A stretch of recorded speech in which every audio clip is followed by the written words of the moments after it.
दोस्तों, स्वागत है आपका अपना YouTube चैनल मास्टरमाइंड बीपीएस में। मैं वीरेंद्र प्रताप सिंह। आज हम बात करने वाले हैं वैदिक सभ्यता के सेकंड पार्ट के बारे में। ठीक है, तो जैसे पिछले वीडियो में आपने जाना था कि वैदिक सभ्यता के अंतर्गत हमने वैदिक सभ्यता उसके कालक्रम को जाना और 4 वेदों के बारे में जाना। 4 वेदों में से ऋग्वेद को हमने पढ़ लिया था। ठीक है, अब यहाँ से जो आज की क्लास की शुरुआत करते हैं, हम सबसे पहले ये समझ लीजिए कि जो वेद हैं, ये चारों वेद, इनके पुरोहित यानी पाठकर्ता किसको क्या कहते थे। ऋग्वेद को पढ़ने वाला जो होता था, उसको जो पढ़ने वाला ऋषि होता था यानी पाठकर्ता, उसको कहते थे होता या होत्र। और यजुर्वेद का जो पाठ्यकर्ता ऋषि होता था उसको अदरवायु बोलते थे। और सामवेद का उद्गाता या उद्रात और अथर्ववेद का ब्राह्मण। ठीक, फिर यदि हम बात करें तो जैसे कि हमारे 4 वेद हैं और चारों वेदों का एक क्या है, उपवेद है। और उस उपवेद के ये प्रवर्तक यानी ऋग्वेद है, ऋग्वेद का उपवेद है आयुर्वेद, और आयुर्वेद के प्रवर्तक है वो कौन है, प्रजापति ब्राह्मण। फिर वैसे यजुर्वेद, यजुर्वेद का उपवेद क्या है, धनुर्वेद, और इसके प्रवर्तक है नारद। सामवेद का गंधर्व वेद और विश्वामित्र इसके प्रवर्तक। अथर्ववेद के उपवेद जो है वो है शिल्प वेद और इसके प्रवर्तक विश्वामित्र। तो यहां आपने जाना, क्या जाना कि ये जो वेद है इसका पुरोहित पाठ्यकर्ता, और इधर आपने जाना क्या, वेद और उसका उपवेद। अब हम बात करते हैं अगले वेद के बारे में जिसका नाम है क्या, सामवेद। तो सामवेद, सामवेद हेडिंग डाल दीजिए अगला। सामवेद की यदि हम बात करें तो सामवेद से क्या क्या महत्वपूर्ण प्रश्न बनते हैं। यानी पहला तो यह है कि सामवेद का अर्थ क्या होता है, इसका अर्थ होता है गान, यानी संगीत का जनक कहा जाता है इसे। तो हम लिखेंगे सामवेद का अर्थ क्या होता है, गान। गान का मतलब क्या होता है, गाने से, यानी किस चीज को गाने से, मंत्रों का उच्चारण। यानी जब मंत्रों का उच्चारण किया जाता है तो वो क्या करके किया जाता है, गा करके किया जाता है। तो इसलिए सामवेद का अर्थ होता है गान। गान का मतलब गाने से, और किसको गाने से, मंत्रों को गाने से। फिर यदि हम बात करते हैं तो प्रश्न ये आता कि इसके जो पाठकर्ता होते हैं, पाठकर्ता, उन्हें क्या कहा जाता है, सामवेद के पाठकर्ता को उद्गाता या उद्रात कहा जाता है, उद्रात। ठीक है, क्या कहा जाता है, उद्रात कहा जाता है सामवेद के पाठ्यकर्ता करने वालों को। यदि हम बात करें तो सामवेद में जो ऋचाएं मिलती हैं, ऋचाएं, वो कितनी ऋचाएं, 1875। ठीक है, यानी इसमें जो ऋचाएं हैं या श्लोक कह सकते हैं, सामवेद में जो श्लोक है वो 1875 है। और यदि इन 1875 की हम बात करें तो तो 75 ऋचाएं नहीं है, बाकी सारी यानी 1800 ऋग्वेद से ली गई हैं। तो हम लिख सकते हैं 75 नहीं है, नहीं है, बाकी बाकी कितनी, 1800, बाकी 1800 किससे ली गई है, ऋग्वेद से ली गई है। ठीक है, यानी कुल ऋचाएं 1875, 75 नहीं है, और बाकी जो 1800 बची वो ऋग्वेद से ली गई है। इसके बाद प्रश्न बनता है क्या, कि जो सामवेद है ना, इस सामवेद की भी 3 शाखाएं हैं। देखिए चीजें बहुत ज्यादा हैं और समय बहुत कम है।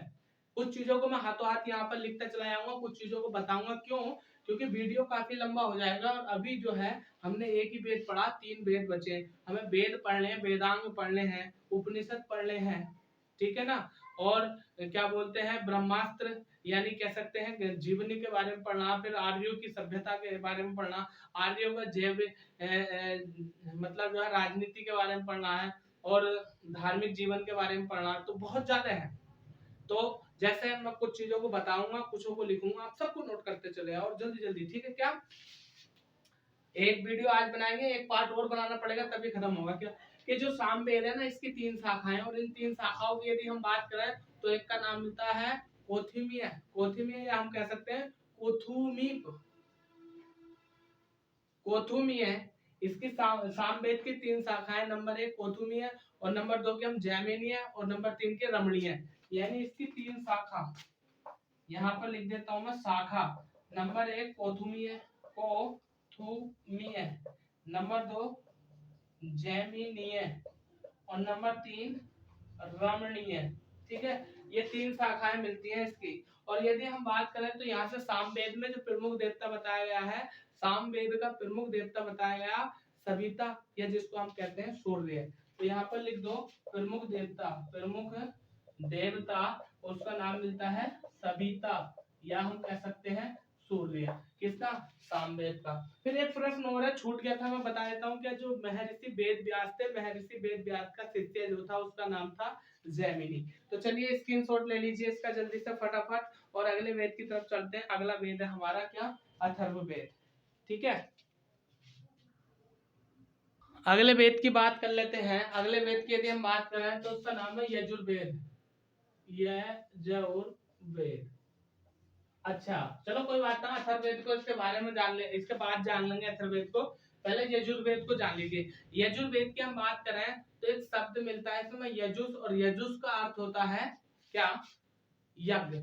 यानी इससे जो शब्द मिलता है, यजुस शब्द मिलता है, यानी एक शब्द मिलता है जिसका नाम है यजुस। और यजुस आप देख रहे हैं कि यहाँ पर मैंने लिखा है, बिल्कुल सही लिखा। यजुस, और यजुस का जो अर्थ होता है वह क्या होता है? यज्ञ। यानी जब यज्ञ, राजा महाराजा पहले युद्ध लड़ने जाते थे या युद्ध लड़ने ना भी जाते थे तो अपने राज्य की खुशहाली के लिए, समृद्धि के लिए यज्ञ करते थे। और हम कह सकते हैं कि यजुर्वेद जो है ये एक कर्मकांड कर्मकांड ग्रंथ है। यजुर जो है ये कर्मकांड ग्रंथ है, ये कह सकते हैं कर्मकांड पर आधारित वेद बताओ। तो कर्मकांड पर आधारित वेद जो है वह आपका कौन सा वेद है? वह यजुर्वेद। और यजुर्वेद की हम बात करें तो इसमें यज्ञ व हवन इस चीज का उल्लेख मिलता है, यानी यज्ञ ओमा हवन। ठीक है, जैसे बोलते हैं ना ओम नमः स्वाहा तो ये चीजें मिलती हैं। फिर दूसरी बात कि ये जो यजुर्वेद है इसके पाठ्यकर्ताओं को, यानी जो इसका पाठ करने वाले हैं उनको क्या कहते हैं? अधर्वायु कहते हैं। यानी पाठकर्ता, पाठकर्ता क्या कहलाते हैं? अधर्वायु, अधर्वायु। ठीक है ना, अधर्वायु कहते हैं इसके पाठ्यकर्ताओं को। फिर आगे प्रश्न क्या बनता है? अगला प्रश्न ये बनता है कि ये जो वेद है यजुर्वेद, ये गद्य और पद्य दोनों में है। पद्य का मतलब जिसमें श्लोक हो, गद्य का मतलब जो कहानी के रूप में हो। यानी यह वेद गद्य एवं पद्य, गद्य एवं पद्य दोनों में लिखा गया है। यह क्या है? लिखा है। ठीक है, तो आपसे यहां से प्रश्न पूछेगा गद्य और पद्य में लिखित वेद कौन सा है? ठीक है, कौन सा है? यजुर्वेद। आर्यों की झांकियां देखने के लिए मिलती है गद्य और पद्य दोनों में। गद्य और पद्य में लिखा है आर्यों की झांकियां झांकियां झांकियां देखने को मिलती हैं। आर्यों की झांकियां देखने को मिलती है। झांकी मतलब उनके राजनीतिक जीवन की, उनके सामाजिक जीवन की और उनके धार्मिक जीवन की झांकियां देखने के लिए यहाँ पर मिलती हैं। यदि हम बात करें तो प्रश्न ये आता है कि चंपू काव्य किसे कहा जाता है? तो चंपू काव्य उसे कहा जाता है जो गद्य और पद्य दोनों में हो, और गद्य और पद्य दोनों में कौन है? यजुर्वेद। तो हम लिख सकते हैं कि इसे चंपू काव्य भी कहा जाता है। तो भैया चंपू काव्य किसे कहा जाता है? यजुर्वेद को।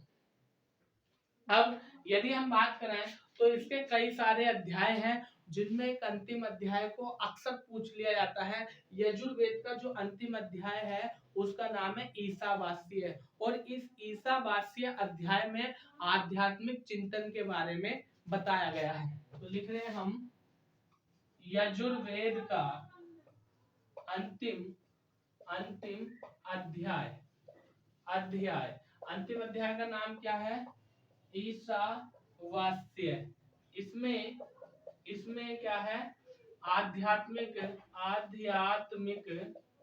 इसमें आध्यात्मिक चिंतन का उल्लेख है। आध्यात्मिक चिंतन का उल्लेख है।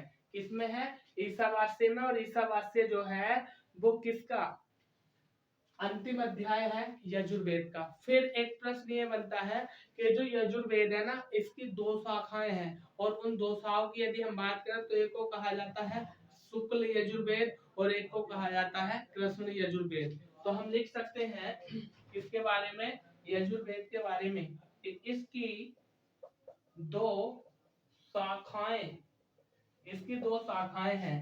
नंबर 1 की यदि हम बात करें तो लिख सकते हैं कृष्ण यजुर्वेद, या खाली कृष्ण लिख दो। नंबर 1 कृष्ण यजुर्वेद या कृष्ण लिख दो। इसकी यदि हम बात करें तो प्रश्न आता है इस कृष्ण यजुर्वेद की भी शाखाएं जो है कितनी है 101 शाखाएं हैं। यानी यजुर्वेद की शाखा एक तो है कृष्ण शाखा, और कृष्ण शाखा की कितनी शाखा है 101 शाखाएं हैं, 101 शाखा है।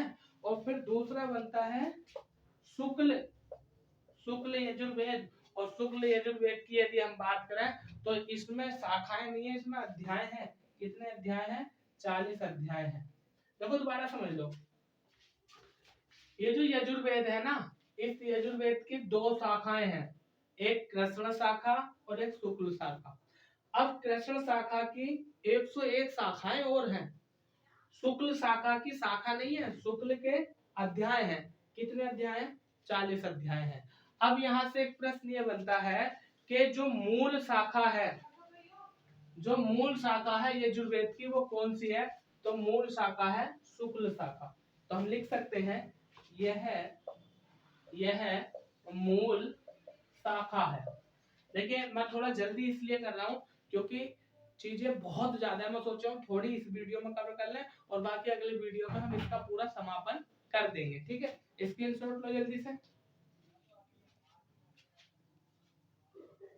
अगले वेद की यदि हम बात करें तो उसका नाम मिलता है हमें अथर्ववेद। अब अथर्ववेद से क्या क्या महत्वपूर्ण प्रश्न बनते हैं इसके बारे में जान लेते हैं। सबसे पहला प्रश्न तो हमारा यही बनता है कि अथर्ववेद ऋषि अथर्वा द्वारा लिखा गया है। ठीक है ना, किसके द्वारा, यानी ऋषि अथर्वा, ऋषि अथर्वा द्वारा लिखा गया है। ठीक है ना, ऋषि अथर्वा द्वारा लिखित वेद को अथर्ववेद कहते हैं। यानी किसने लिखा है, इन्होंने लिखा है। फिर अगला प्रश्न ये बनता है कि जो अथर्ववेद है इस वेद को नवीन वेद माना जाता है। नवीन का मतलब क्या, सबसे नवीन वेद, यानी सबसे बाद में जो रचना हुई है वो इस वेद की हुई है। किसके, अथर्ववेद की। यह है नवीन, नवीन का मतलब क्या होता है, नया वेद, नया वेद माना जाता है, नया वेद माना जाता है। फिर प्रश्न आता है कि अथर्ववेद में क्या है, इसमें जादू टोना तंत्र मंत्र वशीकरण भूत प्रेत ये सारी चीजें हैं इसमें। ठीक है, जैसे हम बात करते हैं कि यह जादू, यह जादू टोना वाला वेद है, यह जादू टोना वाला वेद है। और कौन सा वेद है, ये अथर्ववेद है। ठीक है ना, जादू टोना वाला वेद है। जैसे कौन कौन से, एक तो यही हो गया इसमें, एक तो जादू टोना हो गया, दूसरा हम बोलते हैं टोटका, जैसा होता है वशीकरण, दूसरा होता है, एक होता है विवाह, एक होता है प्रेम विवाह। ठीक है ना, एक होता है प्रेम विवाह, और मतलब बहुत सारी चीजें होती है, तंत्र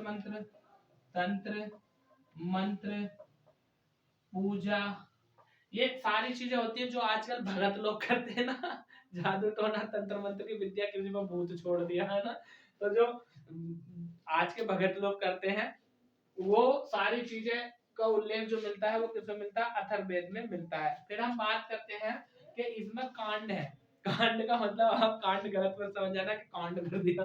जैसा अभी हमने जाना था, जो शुक्ल यजुर्वेद की एक शाखा थी शुक्ल यजुर्वेद, जिसके 40 अध्याय थे, तो वहां पर अध्याय बोला गया है और इसके अध्याय को क्या बोला गया, कांड बोला गया। ठीक है, तो हम बात कर रहे हैं कि इसमें कितने कांड हैं, तो भैया इसमें 20 कांड है। कितने कांड है, 20 कांड है। फिर वहीं पर इसमें सूक्तियां हैं जिनको सूक्त कहा गया, तो सूक्त, इसमें सूक्त कितने हैं 720 सूक्त है। कांड कितने हैं 20 और सूक्त कितने हैं 720। यदि हम बात करें तो प्रश्न ये भी आ जाता है कि इसमें मंत्र कितने हैं, तो 5987 मंत्र है।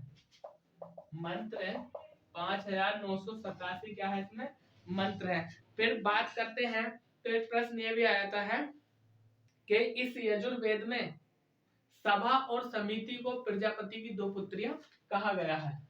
लिख लेंगे, इस वेद में सभा और समिति, सभा और समिति को प्रजापति की दो पुत्रियां कहा गया है। यानी सभा और समिति को प्रजापति की दो पुत्रियां कहा गया है। अब यदि हम बात करें यहाँ से, तो भैया अथर्ववेद की भी दो शाखाएं हैं। एक का नाम मिलता सोनक या सोनाक और दूसरी का मिलता पिप्पलाद। ठीक है, सोनक या सोनाद और दूसरी का मिलता है पिप्पलाद। ठीक है, तो लिखेंगे हम इसकी अथर्ववेद की, इसकी भी दो शाखाएं हैं, एक है आपकी पिप्पलाद और दूसरी है सोनक, इसकी दो शाखाएं हैं। ठीक है, अब एक प्रश्न और बचा है कि जो यजुर्वेद है ना, इस यजुर्वेद को ब्रह्म वेद भी कहा जाता है या क्षत्र वेद भी इसे कहा जाता है। यानी ब्रह्म या ब्रह्म वेद या क्षत्र वेद भी इसे कहा जाता है। ठीक है, स्क्रीनशॉट लो जल्दी से, आगे चलते हैं।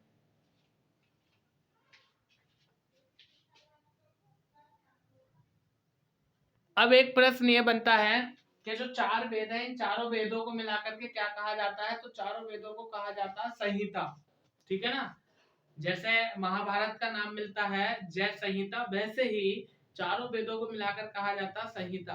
फिर एक प्रश्न ये आता है कि जो हिंदू धार्मिक शब्द है जिसको बोलते हैं ओम, ना, ओम या ओम नमः शिवाय, तो ओम शब्द जो है ये दो वेदों में मिलता है। पहले मिलता है ऋग्वेद में और फिर अर्थवेद में। ऋग्वेद और अथर्ववेद दोनों वेदों में जो शब्द मिलता है वह मिलता है ओम। अब हम बात करते हैं, हमने ऋग्वेद को जान लिया, सामवेद को जान लिया, यजुर्वेद को जान लिया, अर्थवेद को जान लिया। अब हम बात करते हैं वेदांगों के बारे में कि वेदांग होते क्या है। ठीक है, तो देखिए वेदांग की यदि हम बात करें तो पहला प्रश्न तो ये आता है कि वेदांगों की रचना कब हुई? उत्तर वैदिक काल में। ठीक है, तो पहला प्रश्न यही जान लेते हैं कि रचना कब हुई? उत्तर वैदिक काल में। तो उत्तर वैदिक काल में जो रचना हुई वो किसकी हुई? वेदांगों की रचना हुई। अब बात करते हैं कि वेदांग है क्या या इनकी रचना क्यों हुई। तो देखिए वेदों को समझने के लिए हमें वेदांगों को समझना पड़ेगा। ये कहते हैं कि वेदों को समझने के लिए ही वेदांगों की रचना की गई। ठीक है, यानी रचना क्यों की? क्योंकि वेदों को समझने के लिए, वेदों को समझने के लिए जिसकी रचना हुई उसे कहते हैं वेदांग। अब बात करते हैं कि वेदांग मतलब इसका अभिप्राय क्या है? इसका अभिप्राय यह है जिससे दूसरी वस्तु को आसानी से समझा जाए, उसे हम क्या कह रहे हैं? वेदांग। अब प्रश्न आता है कि वेदांगों की संख्या कितनी है? तो वेदांगों की संख्या है 6। यानी इनकी संख्या कितनी है? वेदांगों की संख्या है 6। यदि हम बात करें तो वेदांग का मतलब है एक वेद रूपी पुरुष जिसके द्वारा चीजों को समझा जा सके। अब यदि हम बात करें तो वो 6 वेदांग कौन कौन से हैं इनको समझ लीजिए। एक हो गया ज्योतिष, नंबर 1 ज्योतिष। ठीक, यदि हम दूसरे की बात करें तो उसका नाम है शिक्षा। यदि हम तीसरे की बात करें तो उसका नाम है व्याकरण। और यदि हम चौथे की बात करें तो उसका नाम है निरुक्त। और 5वें की बात करें तो उसका नाम है कल्प। और 6ठे का नाम है छंद। ठीक है भैया, छंद। अब ये क्या है? देखो ये एक वेद रूपी पुरुष बनाया, मतलब मनुष्य है। यहाँ लिखा ये क्या है? ये एक वेद रूपी पुरुष है। तो ज्योतिष यानी वेदों को समझने के लिए ज्योतिष यानी आंखों की जरूरत होगी। जब आंखें होंगी तभी तो पढ़ोगे। तो ज्योतिष आंख, यानी ज्योतिष आंख या चक्षु। फिर कहते हैं शिक्षा। अब शिक्षा क्या? नाक के ऊपर संकेत किया है, नाक यानी घ्राण। यानी शिक्षा से हमें अच्छाई बुराई की चीजों के बारे में जानकारी मिलती है। जैसे आप कहीं पर जा रहे हैं फूलों के बगीचे से गुजरेंगे तो आपको अच्छी महक आएगी, तो उसको सूंघ करके बताएंगे अच्छी खुशबू है, यानी अच्छा है। और यदि कहीं पर कोई गंदगी पड़ी हो तो आप कहेंगे बहुत बुरी स्मेल आ रही है, ठीक है ना।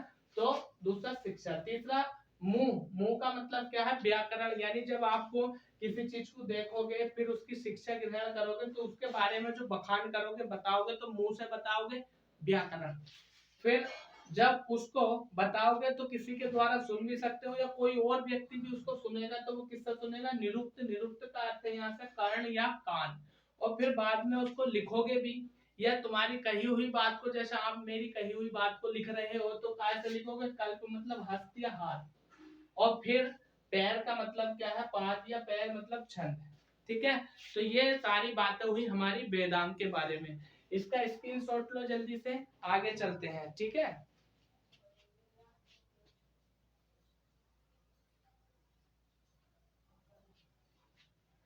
जल्दी लो स्क्रीनशॉट इसका एकदम। ये ये बेटा ये जो बनाया ना मैंने, ये बनाया है वेद रूपी पुरुष। देखो ये लिखा है मैंने, लिखा है ये क्या है? वेद रूपी पुरुष है, ठीक है। ले लो स्क्रीनशॉट ले ली।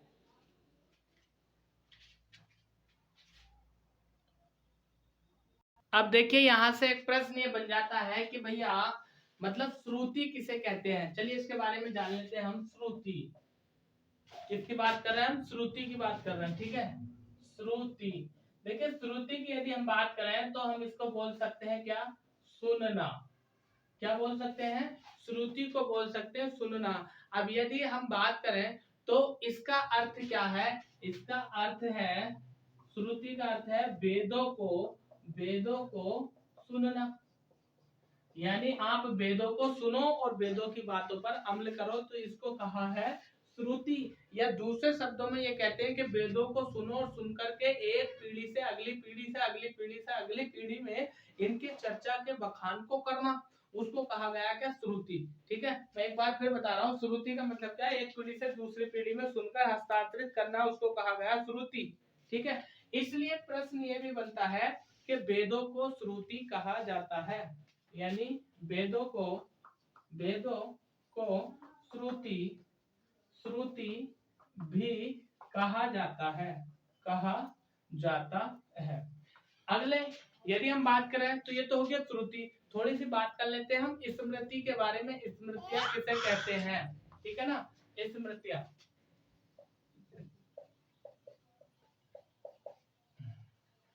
स्मृतियां किसे कहते हैं, ठीक है। तो देखिए स्मृति का मतलब होता है यादगार, या स्मृति का मतलब होता है प्रति या पिछले छाया चित्र।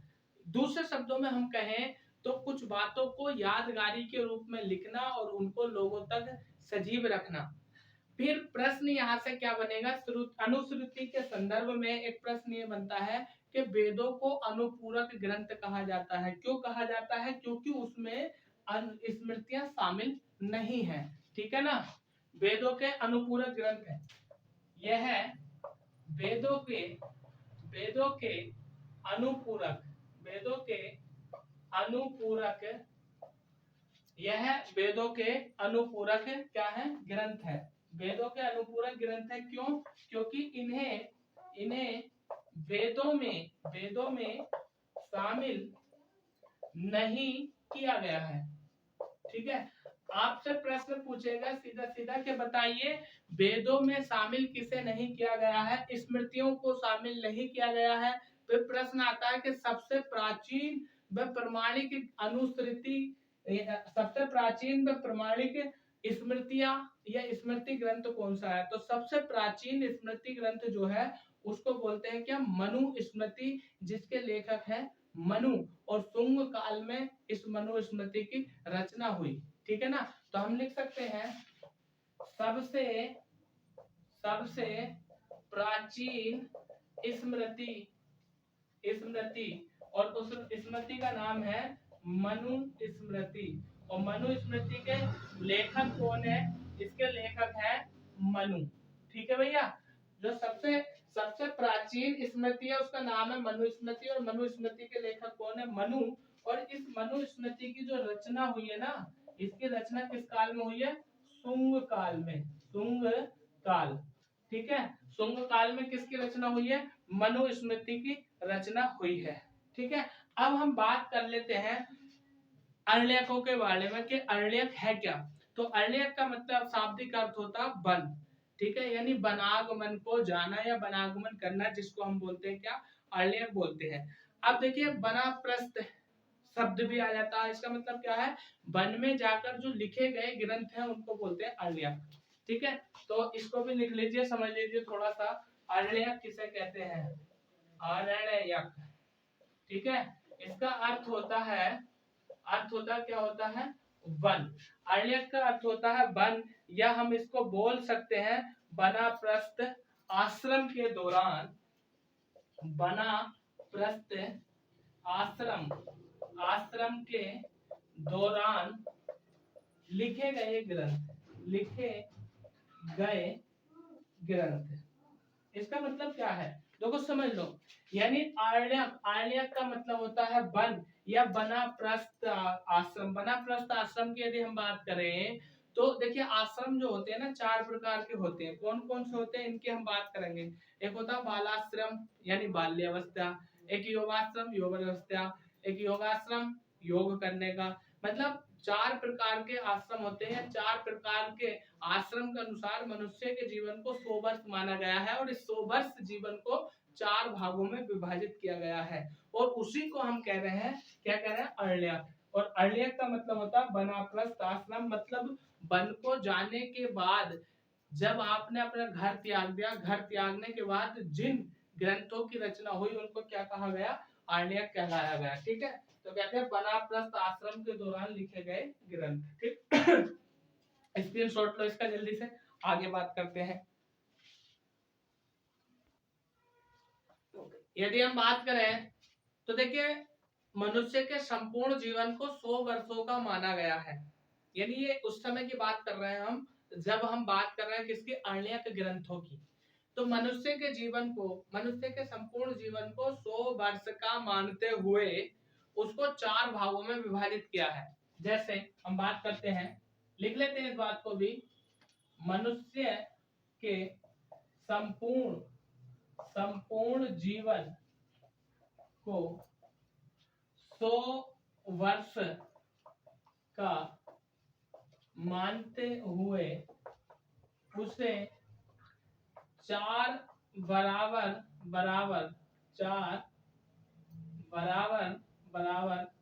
भागों में विभाजित किया गया है। ठीक है, एक तो बात हो गई ये। दूसरी बात हम करें तो एक प्रश्न ये बनता है कि ये जो चार बराबर भागों में विभाजित किया गया है उसको बोलते हैं, क्या बोलते हैं? आश्रम। उसको बोलते हैं आश्रम। क्या क्या आश्रम बोलते हैं इसकी भी हम बात करेंगे। ठीक है, जिसे आश्रम व्यवस्था कहा जाता है, जिसे आश्रम व्यवस्था कहा जाता है,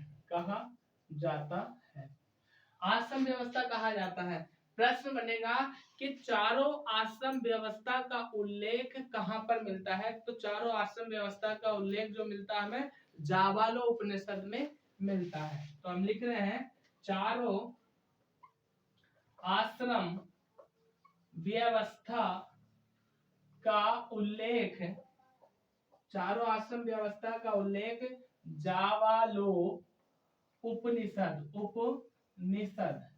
जाबालो उपनिषद में मिलता है। ठीक है भैया, आपसे सीधा प्रश्न पूछेगा कि चारों आश्रम व्यवस्था का उल्लेख किस उपनिषद में मिलता है?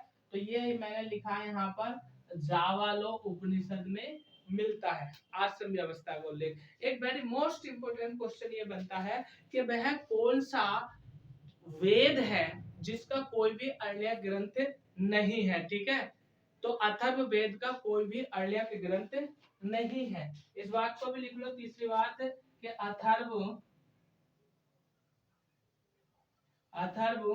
वेद का कोई भी अरण्यक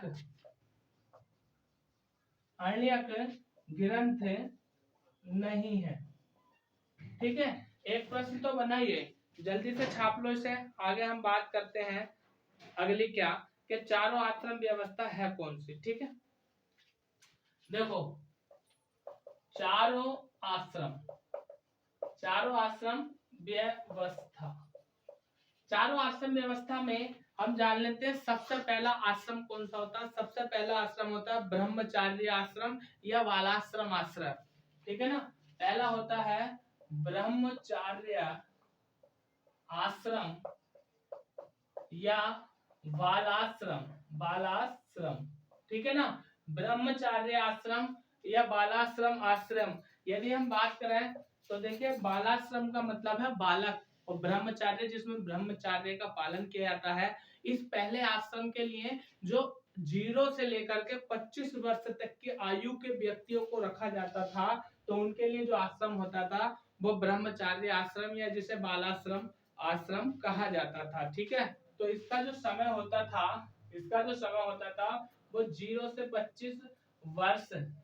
25 वर्ष की आयु के लिए होता था। ठीक है, यानी कहने का मतलब ये है इसके दौरान, यानी ब्रह्मचार्य आश्रम या बालाश्रम आश्रम के दौरान बच्चे को गुरु के पास भेजा जाता था और वह शिक्षा ग्रहण करता था, और शिक्षा ग्रहण करने के बाद क्या बनता था, वह विद्वान बनता था। ठीक है, तो आपने ध्यान रखना चारों आश्रम व्यवस्था का उल्लेख जावालोपनिषद में मिलता है, जिसमें पहला आश्रम व्यवस्था है ब्रह्मचार्य आश्रम या हम बोल सकते हैं बालाश्रम आश्रम।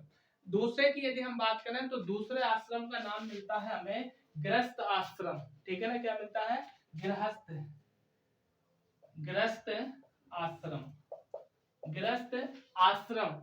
आश्रम की यदि हम बात करें बनेगा यहाँ पर गृहस्थ आश्रम। तो देखिए यहाँ 0 से 25 वर्ष है, और यहाँ की यदि हम बात करें तो इसका जो समय है 26 से 50 वर्ष आयु के लिए। क्या होता था भैया कि बच्चा जैसे पैदा हुआ, बड़ा हुआ, समझदार हुआ, थोड़ा सा उसे गुरु के पास भेज दिया, कहाँ पर, बालाश्रम या ब्रह्मचार्य आश्रम में। तो 25 वर्ष की आयु तक उसने शिक्षा ग्रहण करी, विद्वान बना। अब उसको भेज दिया कि भैया जाओ तुम अब गृहस्थ जीवन बिता सकते हो। तो गृहस्थ जीवन का मतलब वो क्या है, 26 वर्ष से 50 वर्ष तक की आयु के लिए क्या काम करेगा, वह अपने शादी करेगा, शादी करने के बाद बच्चे पैदा करेगा, यानी गृहस्थ जीवन वह जी सकता है। ठीक है ना, और यदि हम बात करें तो प्रश्न ये बनता है कि किस आश्रम व्यवस्था को संसार की रीढ़ की हड्डी कहा जाता है। तो संसार की रीढ़ की हड्डी इसे कहा जाता है, क्यों, क्योंकि गृहस्थ आश्रम से ही तो संसार आगे बढ़ता है। तो लिखेंगे क्या, इसे संसार की, यानी किसे, गृहस्थ आश्रम को संसार की रीढ़ की हड्डी कहा जाता है। इसे संसार की रीढ़ की हड्डी कहा जाता है। ठीक है, स्क्रीनशॉट लो इसका एकदम। आगे बात करते हैं हम।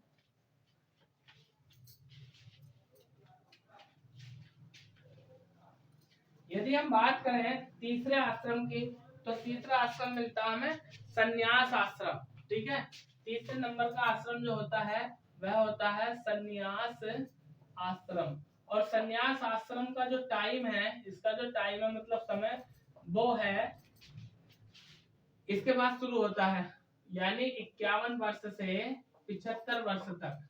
ठीक है, 51 वर्ष से 75 वर्ष तक जो चलता है उसको बोलते हैं हम संन्यास आश्रम। नहीं, संन्यास आश्रम तो लास्ट में आएगा, ये लास्ट में आएगा। चौथा आश्रम है, तीसरा आश्रम लिखो। तीसरे आश्रम को बोलते हैं वनप्रस्थ आश्रम। तीसरे नंबर का वनप्रस्थ आश्रम। वनप्रस्थ, इसका टाइम है, इसका जो समय है 51 से 75 वर्ष। इसका जो समय है वह है 51 से 75। वनप्रस्थ का मतलब है वन को आगमन, यानी वन को जाना, वन को गमन। लिख दो इसका अर्थ की यदि हम बात करें, इसका अर्थ है वन को गमन, और गमन का मतलब होता है वन को जाना। वन को जाने के बाद वन को जाने के बाद जो ग्रंथ लिखे गए हैं उन्हीं ग्रंथों को आरण्यक ग्रंथ कहा जाता है, जिसके लिए मैं चारों पढ़ा रहा हूँ।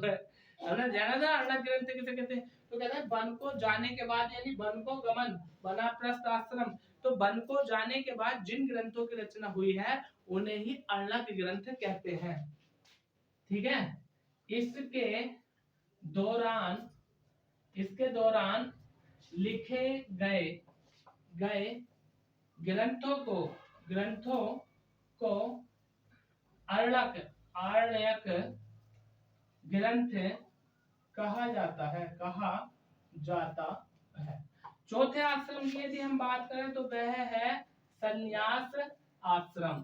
संन्यास आश्रम का मतलब है जब भैया तुमने हर चीज से समय संन्यास ले लिया, इसका समय है 76 वर्ष से 100 वर्ष।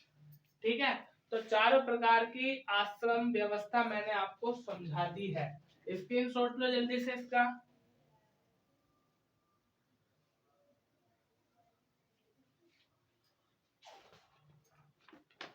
अब देखिए आगे हम जो बात करने वाले हैं, स्क्रीनशॉट ले लो जल्दी से। हम बात करने वाले हैं उपनिषद की, कि उपनिषद क्या है, उपनिषद कहते किसे हैं। ठीक है, आगे हम बात कर लेते हैं उपनिषद की। ठीक है, तो देखिए उपनिषद की यदि हम बात करें तो इसका अगर संधि विच्छेद करें तो हम लिखेंगे उप प्लस नी प्लस सद। ठीक है ना, उप का मतलब होता है समीप, और नी का ध्यान पूर्वक, और सद का मतलब होता है बैठना। यानी उप प्लस नी प्लस सद, यानी उप का मतलब समीप या पास, और नी का ध्यान पूर्वक, और सद का मतलब बैठना, यानी गुरु के पास ध्यान पूर्वक बैठना और शिक्षा को ग्रहण करना, इसी को क्या कहा गया, उपनिषद। अब देखिए बात करते हैं कि उपनिषद की रचना हुई क्यों। जब वेदों की हम बात करते हैं या मनुस्मृति की हम बात करते हैं, तो जो गुरु लोग थे उस समय, मतलब जो वेदों की यदि हम बात करें तो वेदों ने लोगों को भ्रमित क्या कर दिया कि स्वर्ग और नर्क जैसी अवधारणा को लोगों के माइंड में सेट कर दिया। अब देखिए यदि हम बात करें तो इस पृथ्वी पर ही इंसान के अच्छे और बुरे कर्मों का फल यही भोगना पड़ता है। बात सही भी है, अगर आप गलत कर्म करोगे तो उसकी सजा आपको यही मिलेगी। तो कहने का मतलब यह है, स्वर्ग और नर्क जैसी अवधारणा को दिमाग से निकालने के लिए जो गुरु बनाए गए, गुरु के पास गए, गुरु से ज्ञान हासिल करा और शिक्षा को जाना और समझा, तो उसके लिए जो रचना की गई वो उपनिषदों की रचना की गई। ठीक है ना, तो कहने का तात्पर्य है उपनिषदों की कुल संख्या 108 है। इन्हें उत्तर वैदिक काल में इनकी रचना हुई और इसके बाद ही वेदों का अंत माना जाता है, यानी यहीं से वेदों का अंत होता है। फिर हम बात करें उपनिषद की तो इन्हें वेदांत कहा जाता है। वेदांत, वेद प्लस अंत, यानी वेदों का अंत, इन्हें वेदांत कहा जाता है। और प्रमुख उपनिषदों की संख्या जो है वो कितनी है, 12 है। प्रमुख उपनिषदों की संख्या कितनी है, 12 है। और यदि हम बात करें तो जो उपनिषदों को पढ़ने वाले गुरु होते हैं, उन गुरु के नाम पर वेदांताचार्य शब्द लग जाता है। गुरु के नाम पर वेदांताचार्य शब्द लग जाता है। अभी हमने बात करी कि प्रमुख जो उपनिषद हैं वो कितने हैं, 12, और कुल उपनिषद कितने हैं, 108। इन 12 उपनिषद में से एक है मुंडक उपनिषद, और मुंडक उपनिषद से ही भारत का आदर्श वाक्य लिया गया है, जिसको बोलते हैं सत्यमेव जयते। आपको पता होगा सत्यमेव जयते कहां से लिया गया, मुंडकोपनिषद से लिया गया है। फिर यदि हम बात करें तो जैसे है आपका लोकपाल बिल है, लोकपाल बिल का जो आदर्श वाक्य है हिंदी में कहते हैं उसे धन की लालसा मत कीजिए। धन की लालसा मत कीजिए, यानी धन किसी का नहीं हुआ, आप कितना भी रुपया पैसा कमा लो सब यहीं रखा रह जाएगा, कुछ भी साथ नहीं जाएगा। आप इतने पैसे क्या करेंगे, लाओ मुझे दे दो थोड़ा सा। तो ये कह रहा है धन की लालसा मत कीजिए। तो वैसे ही जैसे मुंडक उपनिषद प्रमुख उपनिषद है, वैसे ही एक उपनिषद है ईशावास्य उपनिषद, और इस ईशावास्य उपनिषद से ही लोकपाल बिल का आदर्श वाक्य लिया गया है। फिर यदि हम बात करें ऋग्वेद की, तो देखिए ऋग्वेद कहते हैं वैदिक काल कहते हैं, तो वैदिक काल में 31 नदियों का उल्लेख मिलता है। वैदिक काल में 31 नदियों का उल्लेख मिलता है। और यदि हम बात करें तो ऋग्वेद में मिलता है नदी सूक्त, और उस नदी सूक्त में 25 नदियों का उल्लेख मिलता है। तो प्रश्न को समझो, ऋग्वेदिक काल में कुल 31 नदियों का उल्लेख मिलता है, जबकि नदी सूक्त में 25 नदियों का उल्लेख मिलता है। प्रमुख नदी जो है वो सिंधु नदी है। दूसरी प्रमुख नदी जो है वह सरस्वती है, और इस सरस्वती को नदीत्मा कहा जाता है, मतलब समस्त नदियों की जननी। अब देखिए हम बात कर लेते हैं, थोड़ी सी स्क्रीनशॉट ले लो इसका। हम बात कर लेते हैं दशराज्य युद्ध के बारे में। और दशराज्य युद्ध की कहानी मैं अभी आपको सुनाता हूँ, बड़ी इंटरेस्टिंग कहानी है। लेकिन इससे पहले मेरी बात ये सुन लीजिए कि यदि अभी तक आपने चैनल को सब्सक्राइब नहीं किया है तो सब्सक्राइब कर दीजिए। नए हैं अभी तक बेल आइकन को नहीं दबाया है तो बेल आइकन को दबा दीजिए, जिससे कि हमारी आने वाली वीडियो का नोटिफिकेशन आपको सबसे पहले मिल जाए। और साथ ही वीडियो को लाइक भी कर दो, अपने दोस्तों में शेयर भी करो। पहले ये काम करो, वीडियो को, चैनल को सब्सक्राइब करो, वीडियो को लाइक करो, बेल आइकन के बटन को दबाओ, तब आगे बात करेंगे।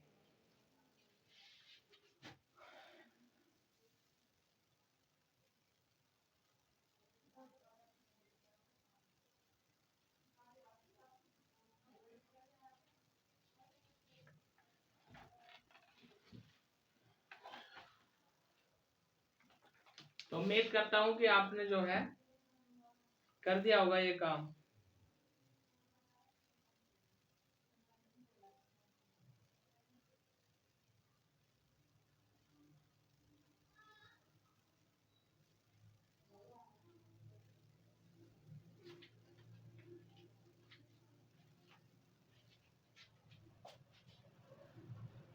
अब हम बात कर लेते हैं दशराज्य युद्ध के बारे में। दशराज्य युद्ध, ठीक है। देखिए दशराज्य युद्ध की बात यदि हम करें तो भारत की मूल जाति जो कहलाती है, या मूल स्थापना जो कहलाते हैं, वो किससे? भरत, और भरत के नाम पर ही भारत का नाम पड़ा, ठीक है। तो भरत मूल जाति थी, और भरत जाति का एक राजा था जिसका नाम था सुदास। इस सुदास राजा का एक पुरोहित था जिसको बोलते थे विश्वामित्र। अब सुदास राजा जो था, इसने अपने पुरोहित विश्वामित्र को पद से हटा दिया, और हटाने के बाद वशिष्ठ को अपना पुरोहित बना दिया। अब जब वशिष्ठ को पुरोहित बना दिया सुदास ने, तो इस पर विश्वामित्र, जिनको पद से हटा दिया, वो नाराज हुए, क्रोधित हुए, और क्रोधित होने के बाद उन्होंने एक संगठन बनाया 10 जनों का, मतलब 10 राजाओं को मिला करके एक संगठन बनाया जिसको कहा गया 10 जन, ठीक है ना। जिसके मेद को उसने अध्यक्ष बनाया, किसने? विश्वामित्र ने, और खुद भी उसके अध्यक्ष बने रहे। तो कहने का मतलब ये है कि इधर सुदास की सेना थी और इधर 10 जनों की सेना थी। 10 जन और सुदास, इन दोनों की सेना में भीषण युद्ध होता है। रावी, यानी इसका प्राचीन नाम मिलता है रावी का, परुष्णी नदी के किनारे यह युद्ध लड़ा जाता है, और इस युद्ध में राजा सुदास विजयी होते हैं। तो यहाँ से प्रश्न आता है, इस युद्ध का उल्लेख किसमें मिलता है? ऋग्वेद में। तो प्रश्न आता है, दशराज्य युद्ध किस नदी पर लड़ा गया? तो लिख रहे हैं युद्ध लड़ा गया कहाँ? रावी, और रावी का पुराना नाम मिलता है परुष्णी नदी, ठीक है। परुष्णी नदी, ठीक है। परुष्णी नदी के किनारे लड़ा गया था। यदि हम बात करें किसके मध्य है? राजा सुदास प्लस 10 जनों के मध्य, 10 जनों के मध्य लड़ा गया था। और इस युद्ध में जो विजयी रहा था, वो विजयी जो रहा था वो राजा सुदास रहे थे। राजा सुदास की जीत हुई थी। बात करते हैं उल्लेख, इस युद्ध का जो उल्लेख मिलता है वह ऋग्वेद में मिलता है। दोस्तों इससे आगे की बात करेंगे हम कल। तब तक के लिए मैं वीरेंद्र प्रताप सिंह आपसे लेता हूँ विदा। बने रहिए आपकी अपनी जिगरी क्लास में। शानदार, जबरदस्त, जिंदाबाद, जय हिंद, वंदे मातरम।